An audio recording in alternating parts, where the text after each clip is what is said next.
Look at this mast on this 43-foot boat. Plans are to do the Great Loop.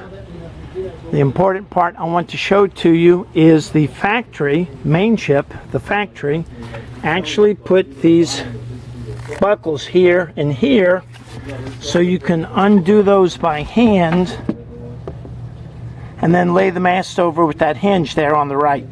You can see the wires right there. Undo those two buckles. The owner of the boat also put these black ropes on here with a little pulley system. And then you can lay the mast assembly down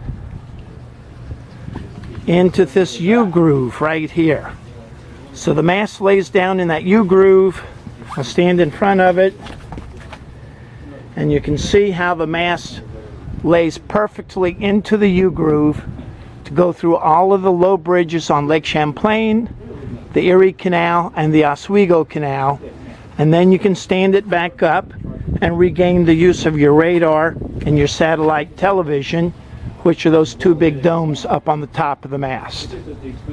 If you've got more questions about looping, about radars, about anything boating, look us up on the internet, ask for Captain Chris.